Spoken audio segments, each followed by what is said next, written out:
প্রিয় দর্শক, বিনোদন জগতের সব খবর নিয়ে এই মুহূর্তে আপনাদের সঙ্গে রয়েছে আমি রিপোর্টার জেসিকা। শাকিব খান সন্তানদের জন্য অনেক খেলনা কিনেছেন, পাশাপাশি আব্রামের জন্য এবং বীরের জন্য কিনেছেন প্রচুর খেলনা, চকলেট এবং কালার পেন্সিল কিনেছেন। সেই সাথে কিনেছেন নোটপ্যাড, যেখানে আব্রাম খান জয় এবং শেজাদ খান বীর তারা ড্রয়িং করবে। আর্ট করতেও পছন্দ করে শেজাদ এবং আব্রাম। শাকিব খান এগুলো সবকিছুই মনে রেখেছে। লাগেজ ভর্তি করে সুপারস্টার শাকিব খান আমেরিকা থেকে প্রচুর উপহার এনেছে। সুপারস্টার শাকিব খান শপিং করতে ভীষণ পছন্দ করেন। যখনই তিনি আমেরিকাতে যান, বাড়ির সকলের জন্য কিছু না কিছু তিনি নিয়ে আসেন।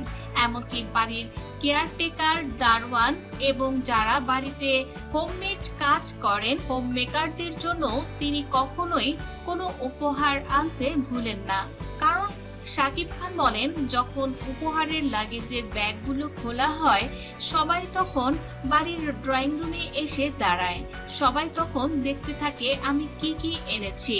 কারো মুখ আমি কালো দেখতে পছন্দ করি না, সবার মুখে হাসি ফোটাতে চাই আমি। অনেকদিন ধরে ভেবেচিন্তে সবার জন্যই আমি উপহার কিনেছি। এদিকে সুপারস্টার শাকিব খান অপু বিশ্বাসের জন্য এনেছেন আইফোন 16। সেই সাথে শাকিব খানের বাবার জন্য এনেছে সুন্দর একটি রোলেক্স ঘড়ি। মায়ের জন্য এনেছে গলার সোনার চেন, হাতের বালা, পছন্দের কিছু কোকারিজ। সুপারস্টার শাকিব খানের মা ভীষণ রান্না করতে পছন্দ করেন। সুপারস্টার শাকিব খানের মা টেলিফোনে শাকিবকে বলেছিলেন বেশ কিছু রান্নার মশলা যেন শাকিব নিয়ে আসেন, কারণ আমেরিকান স্পাইস গুলো খুব ভালো হয়। এ কারণে সুপারস্টার শাকিব খানের মা যখনই শাকিব দেশের বাইরে যায়, অন্যান্য দেশের গরম মশলাগুলো তিনি আনতে বলে দেন সুপারস্টার শাকিব খানকে।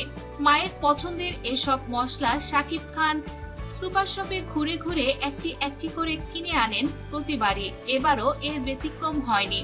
ছোট বোন মনির জন্য এনেছেন অনেক উপহার। সেই সাথে তার বাচ্চা বোন জামাইয়ের জন্য প্রচুর উপহার তিনি নিয়ে এসেছেন। সুপারস্টার শাকিব খান বলেন, আমি যখন বিদেশ থেকে আসি আর লাগেজগুলো খুলি, বাড়ির সবাই যখন আমার দিকে তাকিয়ে দেখতে থাকে আমি একটি একটি করে কি বের করছি আর সবাই উপহারগুলো পাচ্ছে, আমাকে বিষয়টা খুবই মুগ্ধ করে। আর এ কারণে সুযোগ পেলে আমি চলে যাই আমেরিকা।